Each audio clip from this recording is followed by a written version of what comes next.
कि दिल ये बार बार कह रहा मुझसे, कोई ना कोई नाता है मेरा तुझसे।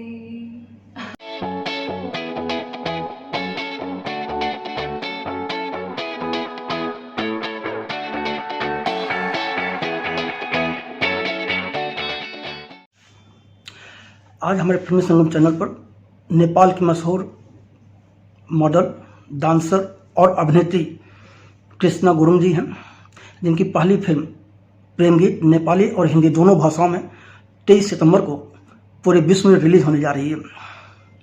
कृष्णा गुरुङ जी, आपका फिल्मी संगम चैनल पर स्वागत है। बहुत बहुत धन्यवाद। कृष्णा जी, सबसे पहले मुझे बताएं कि आपकी फैमिली की बैकग्राउंड क्या रही है, क्या कोई आर्टिस्टिक या कला का माहौल रहा है? मेरी फैमिली में ज़्यादा कुछ तो नहीं, लेकिन मेरी माँ पहले से ही वो भी एक एक्ट्रेस बनना चाहती थी। उन्होंने मॉडलिंग्स किए हुए थे ज़माने में, और मुझे जहाँ तक मुझे याद है उन्होंने एक शायद फिल्म भी करने की कोशिश की थी, लेकिन हो नहीं पाया। वो शादी कर लिया उन्होंने, तो बच्चे हो गए। वो उनका अधूरा जो सपना था शायद आज मैं पूरा कर पाई। तो आपकी मम्मी पापा क्या करते हैं? मेरी मम्मा हाउस वाइफ है, मेरे पापा बिजनेस में। तो आपको कैसे लगा कि अब मुझे एक्टिंग करनी चाहिए? क्या मम्मी ने अब बताया था कि उनका सपना अधूरा है, उसे पूरा करना है? नहीं नहीं, मुझे जो मम्मा का जीन्स होता है शायद वो मुझ में था। तो फिर मुझे बच्चे से ही मैं बहुत ही क्या बोलूँ, बच्चे से ही मैं एक्ट्रेस हूँ, क्योंकि मुझे स्कूल जाने का मन नहीं होता था, तो मैं हमेशा एक्टिंग वगैरह करती रहती थी स्कूल अवॉइड करने के लिए। कभी फीवर्स होने के नाटक करती थी, कभी आँख ना देखने की अंधी होने की नाटक करती थी, कभी पेड़ मोचाने की नाटक करती थी, कभी पेट दुखने की नाटक करती थी। इसके चक्कर में मैंने इतनी दवाइयाँ खाई है, वो मुझे पता है।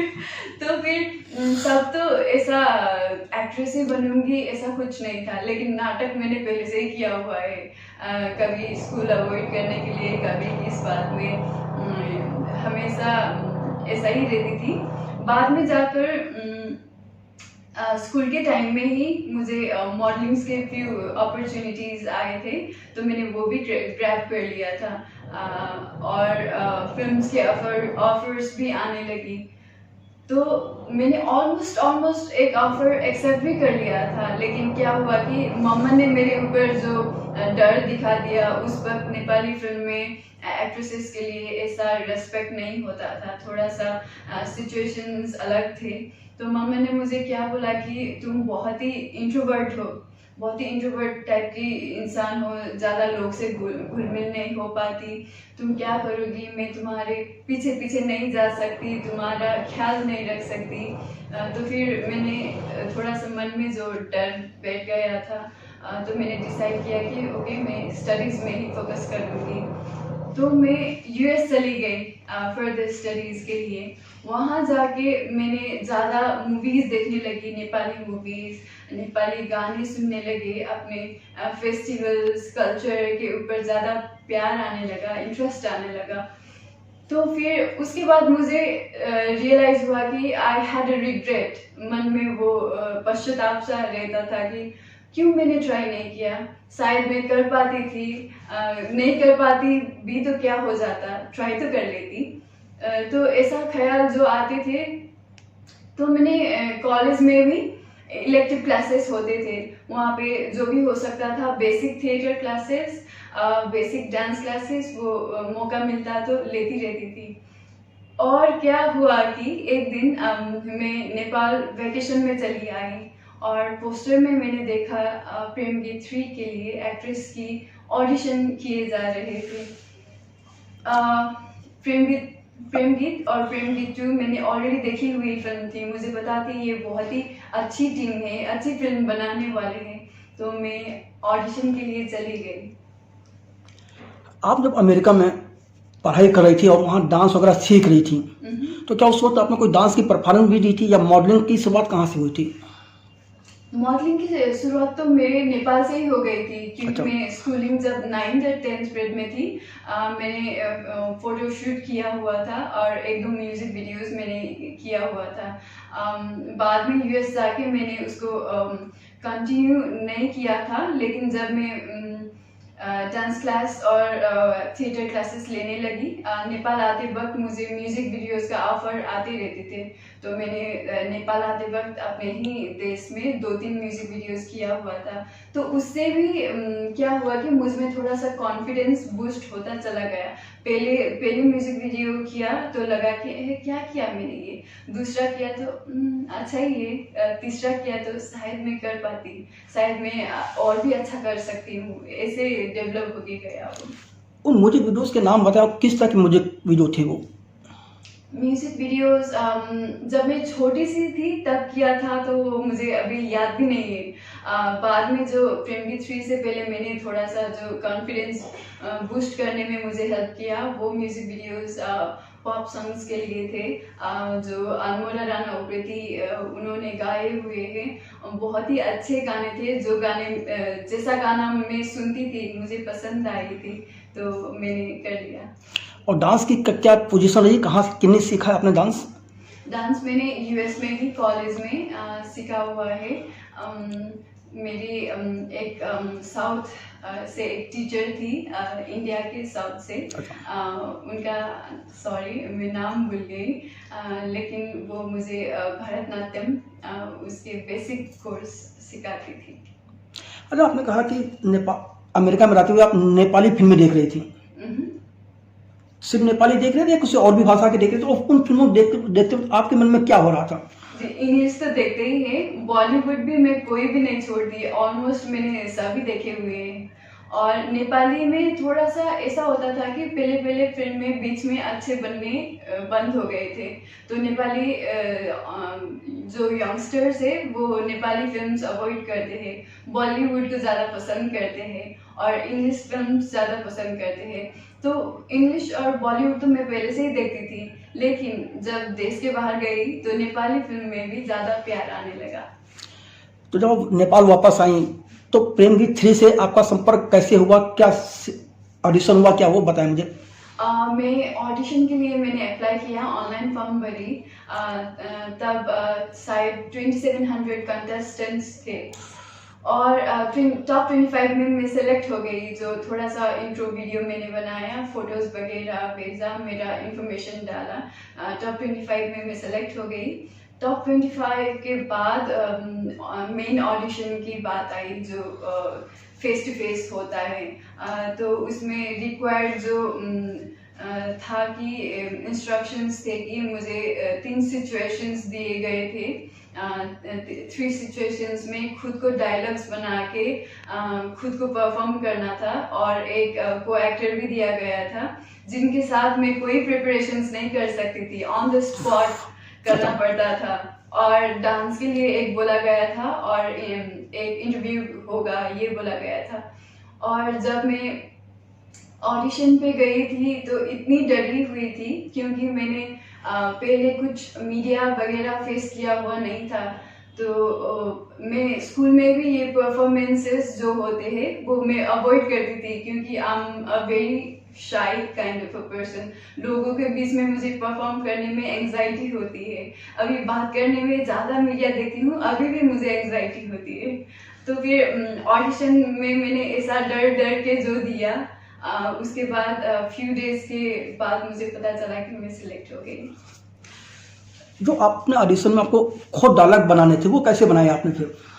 मेरे एक टीचर थे, मेरे गुरु, जो मुझे एक्टिंग सिखाते थे, और मेरी सिस्टर जो बहुत ही नेपाली में अच्छी है, तो मैंने उन दोनों से हेल्प किया, थोड़ा सा उनको सिचुएशंस मैंने बताए, उन लोगों ने मुझे तुम ऐसा कर सकती हो सजेशंस वगैरह दिया, तो दोनों का मिश्रण करके अपना खुद का डाल के मैंने फ्यू डायलॉग्स वगैरह बना के गई थी। ऐसा 3 पेज का डायलॉग था जो मैं रट के गई थी।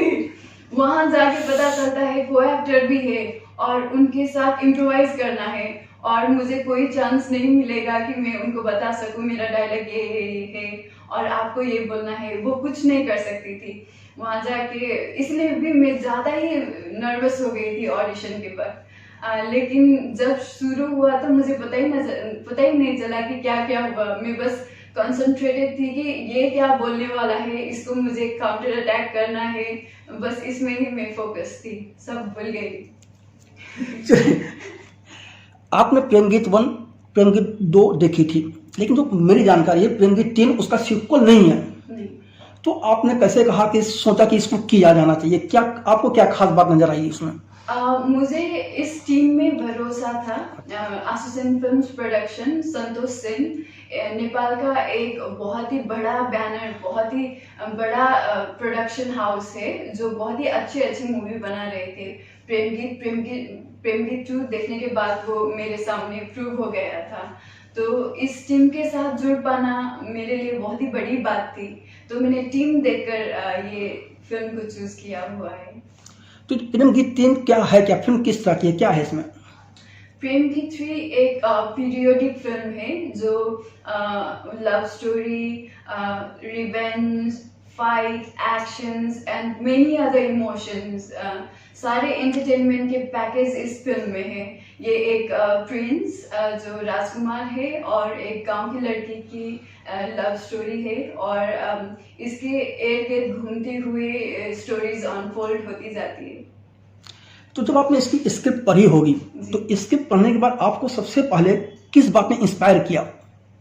स्क्रिप्ट में नेपाल में ऐसा इस किस्म का फिल्म पहले बनी हुई नहीं थी, जो ऐसे लेवल में जाके, ऐसे लोकेशंस पे जाके, ये कैनवस में जो बनाया गया है फिल्म, ये बनी नहीं थी। तो ये कॉन्सेप्ट सुनने में ही मुझे बहुत ही अच्छा लगा था, specially when I heard the song.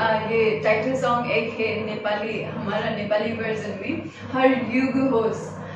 ये गाना स्पेशली हमारे मूवी के सिचुएशंस के लिए ही लिखे गए हैं, और ये गाना मैंने पहली बार जो सुना तो मुझे ऐसा फीलिंग आया कि मैं बहुत ही पहले की ज़माने में जा रही हूँ, जब प्यार बहुत ही प्योर होते थे, बहुत ही इनोसेंट होते थे, हाथ छूने पर भी जो गुदगुदी होती थी, वो किस्म का लव, वो किस्म का प्यार देखने को गाना सुनने के बाद फील होता है अभी भी। तो स्क्रिप्ट जब देखा तो उसमें तो सभी बवाल थे, बवाल मतलब नेपाली में सभी क्या बोलते हैं, झकास थे। मेरे कैरेक्टर में भी बहुत ही अच्छी जस्टिस किया गया था, मेरे लिए बहुत ही अच्छे जो हॉर्स राइडिंग के सीन्स भी थे, डांस भी थे, मेरे स्किल्स को जो मैं प्रेजेंट कर पाती थी वो सभी कंटेंट वहाँ पे थे। तो फिल्म में आपके कैरेक्टर का नाम क्या, और वो जो गांव की लड़की है किस तरह की है, कैसे प्यार में पड़ती है, क्या है वो पूरा? स्टोरी तो ज़्यादा मैं खुला नहीं सकती। ये एक राजकुमार और एक गांव की लड़की के बीच के प्यार का जो दरार, जो राजनीति, जो पॉलिटिक्स राज दरबार में होती है, उसके हिसाब में बना हुआ है। फिल्म में आपके किरदार का नाम क्या है, और उस किरदार को कैसे डिफाइन करेंगे आप? मेरा किरदार का नाम है गीत, और गीत एक बहुत ही सुलझी हुई, सोजी, बहुत ही सीधी सी लड़की है। वो एक गांव की लड़की जो दुनियादारी नहीं जानती, बस प्यार देना जानती है, दूसरों को हेल्प करना चाहती है, गांव के सारे लोगों को वो अपना समझती है, सबको वो हेल्प करती है, सबसे उसको प्यार मिलता है, ऐसा किरदार है मेरा। एक आप मॉडर्न लड़की हैं और एक ये फिल्म पीरियोडिक है, जो उस काल को दिखाया गया, मुझे जहाँ तक 1800 का कुछ काल दिखाया जा रहा है, उस काल में जाना, उस ढंग की क्या वेशभूषा, इन पर भी आप लोगों ने काम किया है? जी, हमारा कॉस्ट्यूम से लेकर सेट बनाने तक सारे उस पीरियड के टाइम को पोर्ट्रे करने में लगा हुआ है। कॉस्ट्यूम्स हमने ऐसा प्रिपेयर किया है, ऐसा सोच के, इमेजिनेशन रख के उस ज़माने में ऐसा पहनते होंगे, क्योंकि शूट हिमालय रीजन में हो रहा था। हिमालय रीजन के राज दरबार की लड़की के प्यार का जो स्टोरी था, तो वैसा ही कॉस्ट्यूम्स बनाया गया है। आपने ट्रेलर में भी देखा होगा, बहुत ही डिफरेंट है, डिफरेंट सेटअप में बनाया गया है। तो सारे कुछ दरबार भी हमने खुद से सेट लगा के बनाया गया है। नेपाल में ऐसा सेट वगैरह तो नहीं होता, तो इस फिल्म के लिए सेपरेटली एक दरबार का सेट लगा के बनाया गया है। अच्छा, आपने जब इसकी शूटिंग हिमालय में की, वहाँ शूटिंग के क्या अनुभव थे और वहाँ का टेम्परेचर वगैरह क्या था? अनुभव की तो बात ही क्या करें। ऐसे -29 डिग्रीज होता था वहाँ पे। पानी हमेशा फ्रीज रहता था, टैप वाटर ओपन नहीं रखते थे तो तब भी चलता था, बंद किया तो वो फ्रीज हो गया। सुबह 5 बजे उठकर जो दिन ब दिन हर रोज नहाना पड़ता था वो फ्रीजिंग वाटर, कोल्ड वाटर में। तो मैं तो बीमार भी पड़ गई थी, मुझे फीवर्स हो गए थे। फीवर्स के दौरान सो नहीं पाती थी, रात भर सो नहीं पाती थी, सुबह उठती थी, मेडिसिन लेती थी, काम करती थी। ऐसे ही सारे टीम के मेंबर्स बीमार पड़ गए थे। बीमार होने के बावजूद भी हम काम कर रहे थे। मेरे को एक्टर प्रदीप खड़का जो है, उनका लेग फ्रैक्चर्ड हो गया था, लेकिन शूट रोक नहीं सकते थे क्योंकि एक के बीमारी की वजह से शूट रोक लेते तो फिर टीम को बहुत ही ज़्यादा माइनस घाटा लगने वाला था। तो उसके बावजूद उन्होंने ऐसा सेट के बाहर इतना दुखी, इतना पेन में दिखते थे, सेट के अंदर वो बहुत ही नॉर्मल होके काम करते थे। उससे भी मैं बहुत ही सीखी हूँ, बहुत ही इंस्पायर्ड हुई हूँ। एज एन एक्टर कैसा डेडिकेशन, कैसा हार्ड वर्क होना चाहिए, उन्होंने मुझे सिखाया है। और शूटिंग स्पॉट पे पहुंचने के लिए हमें घंटे 2 घंटे के वॉक करने पड़ते थे, और लेग्स तो ऐसा जूते के अंदर वो स्नो चले जाते थे, तो लेग्स तो हर दिन फ्रीज रहता था, पता नहीं कौन सी दिन वो झड़ जाए। ऐसे ऐसे सिचुएशन से गुजर के हमने काम किया है। अभी मुझे क्या याद आया कि हमारा डीओपी सर, उनको हार्ट अटैक हो गया था। ऐसी जगह पे पहुंचे थे जब स्नो स्टॉर्म हो गए थे, तो शूट बीच में रोकना पड़ा था। फिर हम वापस चल के जा रहे थे, दिन भर चलते रहते थे, रात को कहीं पे रुकते थे। तो ऐसे ही सिचुएशंस पे ऑलमोस्ट लाइक 1 वीक के लिए हम एक जगह पे अटक गए।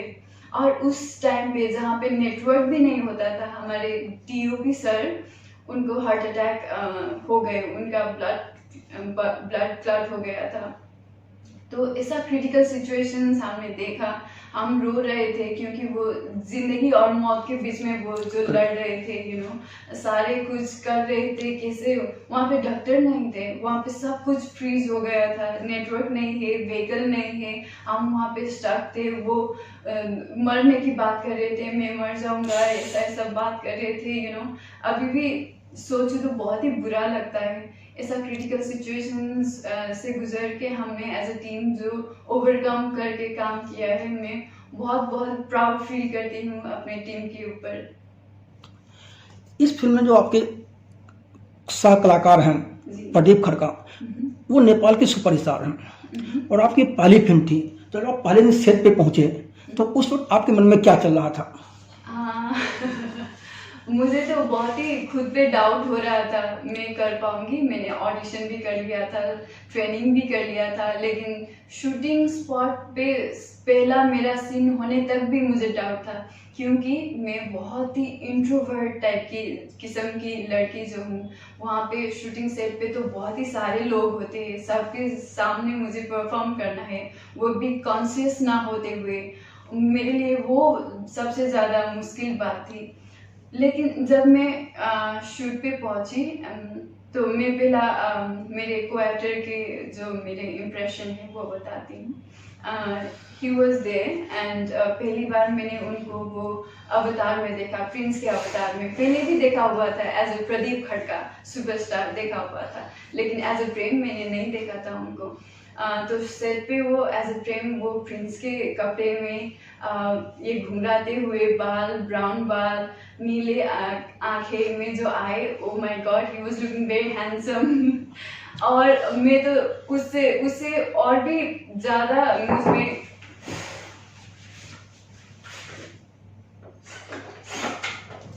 हो गई।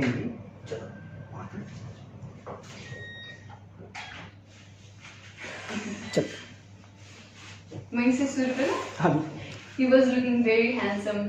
और उसके बाद वो मुझे और भी ज़्यादा सेल्फ डाउट होने लगा। हीरो इतना हैंडसम है, इतना अच्छा है, सुपरस्टार है, इतना खतरा एक्टिंग करता है नेपाली मिक्स हो गया। खतरा एक्टिंग करता है तो मैं कर पाऊंगी क्या, मेरा क्या होगा, ऐसा सोचती थी। लेकिन जब एक्शन शुरू हुआ तो मुझे बस अपने डायलॉग्स याद थे, मुझे मेरा सिचुएशन याद था, मुझे क्या करना है, क्या एक्सप्रेशंस देना है, तो मैं वहीं पे भूल गई। एक चीज़ और है, आपने नेपाली फिल्म में काम किया और अब ये हिंदी में डब होके रिलीज होने गई। जिस दिन आपको पता चला कि हिंदी में डब हो रही है, क्या आपके मन में आया और अब कैसा महसूस हो रहा है आपको? पहले तो मुझे बिलीव ही नहीं हो रहा था जब मुझे पता चला हमारे producer Santosh Sen ji and my co actor Pradeep Khadka ji Mumbai आए हुए हैं डबिंग के लिए। तो तब तो बस डबिंग का ही प्लान था। और जब उन्होंने बताया कि इंडिया में भी मूवी रिलीज होने वाली है, मुझे लगता था कि ये बस क्या बोलते हैं, गप्पे मार रहे हैं, पता नहीं क्या होने वाला है, इनको कोई घुमा रहा है तो मुझे वैसा लग रहा था। बाद में मैंने गाना आना शुरू हुआ, सारा कुछ ट्रेलर टीजर हिंदी में मुझे दिखाया गया था, तो मैं तो सरप्राइज्ड ही हो गई। And I am very thankful to our partners here, हमारे Subhash Kale ji, Prashant Gupta ji, Sushma Shiromani ji, Murli ji, you know this people have made this thing possible. ये प्रेम गीत 3 जो इंडिया में रिलीज होने जा रही है, शायद इन लोगों की सपोर्ट और प्यार और हमारे फिल्म के कंटेंट के ऊपर जो कॉन्फिडेंस इन्होंने दिखाया है, उसके बिना ये पॉसिबल नहीं थी। So I am very thankful to them, very मैं आप लोगों के लिए बहुत बहुत आभारी हूँ। पहली फिल्म में आप एक साथ नेपाली और बॉलीवुड दोनों जगह दस्तक दे रही हैं जी फॉर्चुनेटली मेरे ऐसा हो गया है कि मुझे तो नेपाल में ही इतना बड़ा बैनर में काम करने के लिए मेरा ये सपना जो था वो पूरा हो रहा था। ऑलरेडी मैं तो ब्लेस्ड फील कर रही थी, मैं गॉड को बहुत बहुत थैंक यू बोल रही थी। लेकिन भगवान को बस उतना ही नहीं देना था, मुझे और भी देना था। तो बाद में जो इंडिया में भी आया तो मैं तो क्या कहूँ, मैं तो ऐसा लग रहा है कि मैं अभी भी बिलीव नहीं कर पा रही हूँ। अब 2 दिन में रिलीज है, जब तक रिलीज नहीं होगा बस आगे बढ़ती जा रही हूँ, लेकिन मेरे मन में अभी भी डर सा है, पता नहीं क्या होने वाला है, क्या होगा। इतना ऑडियंसेस के बीच में मैं आ रही हूँ, मेरा फर्स्ट फिल्म, इतना मीडिया फेस कर रही हूँ, बॉलीवुड का आप लोगों से फेस कर रही हूँ। मैं अंदर से तो बहुत ही नर्वस हूँ, पता नहीं प्रोसेस कुछ नहीं पता, बस चलती जा रही हूँ। भारत आने के बाद आप दिल्ली बम्बई से कई जगहों पर जा चुकी हैं, क्या आपने महसूस किया भारत को लेकर? भारत के लोग बहुत बहुत अपने, बहुत बहुत एक्सेप्टिंग मुझे लगे। जब हम टूर के लिए निकले, कोलकाता, सिलीगुड़ी, दार्जिलिंग, सिक्किम, ये सारे जगह जो पहुँचे, गुवाहाटी एज वेल और वहाँ के लोगों ने जो प्यार, जो सम्मान हमको दिया, जो रेस्पेक्ट हमको दिया एज ए नेपाली आर्टिस्ट, जो एक्सेप्टेंस हमारे ऊपर दिखाई, तो मैं उसके लिए बहुत ही शुक्रगुजार हूँ। क्योंकि मैंने कभी सोचा नहीं था इंडिया में आके, मैं तो फिर भी प्रदीप खड़का जी तो एक सुपरस्टार है, उनको तो लोग पहचानेंगे, मुझे पता था। मैं तो न्यू फेस थी, नेपाल में भी मैं न्यू फेस थी, इंडिया में आ रही थी। फिर मुझे खुद में तब भी डाउट था, लोग मुझे पहचानेंगे, क्या होगा ऐसा। जब टूर में निकले तो इतना सारा जो लोग मुझे पहचान रहे थे, इतना सारा लोग जो मुझे प्यार दिखा रहे थे, सपोर्ट दिखा रहे थे, मैं तो ऐसे क्या बोलूँ, बहुत बहुत शुक्रगुजार हूँ सारे। जब भारत के लोगों ने इतना प्यार, इतना सपोर्ट मुझे दिखाया, इतना सपोर्ट मेरे फिल्म को दिखाया, हमारे ऊपर जो विश्वास किया है, उसके लिए बहुत बहुत आभारी। आपने भरतनाट्यम सीखा है, भरतनाट्यम से एक्टिंग में कितनी मदद मिलती है? भरतनाट्यम में मुझे वो जो नवरस वो सीखने को मिला था।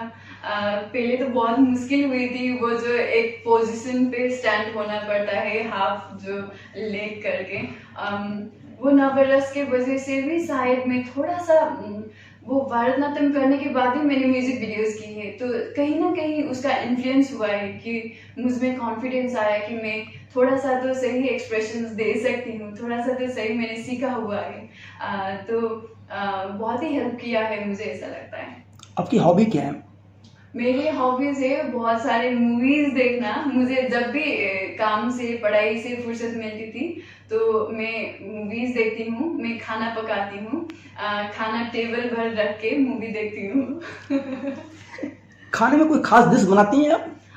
खाने में मुझे जो भी मुझे पसंद है डिशेस वो मैं अच्छी बनाती हूँ। ज़्यादा कुछ मुझे जो पसंद नहीं है वो ठीक ठाक बना लेती हूँ। नेपाल में नेवारी खाना जो बहुत ही फेमस है, नेवारी कल्चर का खाना, वो मैं बनाती थी क्योंकि वो मुझे बहुत पसंद है। और कोरियन खाना जो है वो मैं यूट्यूब देख के सीखी थी क्योंकि मुझे पसंद था, तो मुझे सीख सीख के बनाया गया था। प्रेम गीत के कोई गाना आपको याद है, हिंदी या नेपाली? दोनों ही याद है। आप दोनों दो लाइन गुनगुना दें। जरूर। पहले तो मैं कोई ना कोई नाता पवनदीप जी जिन्होंने ये गाना कंपोज किया है, जुबिन नौटियाल जी जिन्होंने ये गाना गाया है, उनको बहुत बहुत शुक्रिया कहना चाहती हूँ। इतना अच्छा क्रिएशन उन्होंने जो क्रिएट किया है। और उसके साथ साथ पवनदीप जी ने हमारे लिए जो प्रमोशन में जो सपोर्ट दिखाया है हमारे फिल्म के ऊपर, उसके लिए भी बहुत बहुत शुक्रगुजार हूँ। तो ये 2 लाइन में गा देती हूँ, भले ही मेरा गला थोड़ा सा खराब है।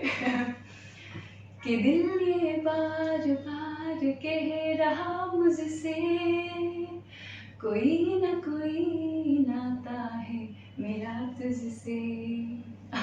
ये गाना मेरा जहन में जो बैठ गया है, मैं सुबह उठ के यही गाना सुनती रहती हूँ। कोई दूसरी फिल्म कर रही है? दूसरी फिल्म जरूर, क्यों नहीं, मुझे इंटरेस्ट है, इसीलिए तो मैं ये फर्स्ट फिल्म में किया है। मैं इससे भी बहुत ही चैलेंजिंग रोल, बहुत ही अच्छे फिल्में करना चाहती हूँ। तो आशा है कि मेरे पहले फिल्म से आप लोग मुझे पसंद करेंगे, मुझे फिर से देखना चाहेंगे। नेपाल फिल्म इंडस्ट्री में अब किस तरह का बदलाव आया है? नेपाली फिल्म इंडस्ट्री का मुझे लगता है प्रेम गीत 3 के बाद थोड़ा सा मार्केट में अफेक्ट तो होगा। थोड़ा सा मार्केट जो हमारे अब बढ़ गया है, प्रेम गीत 3 की वजह से भी थोड़ा सा मार्केट बढ़ने वाला है। और बाद में जो भी टीम अच्छा फिल्में बनाते जाएंगे तो उनकी फिल्म को भी बहुत ही अच्छे रिस्पॉन्स मिलने वाला है, ऐसा लगता है मुझे। कृष्णा जी, फिल्मी संगम चैनल से बात करने के लिए आपका बहुत बहुत धन्यवाद। Thank you so much.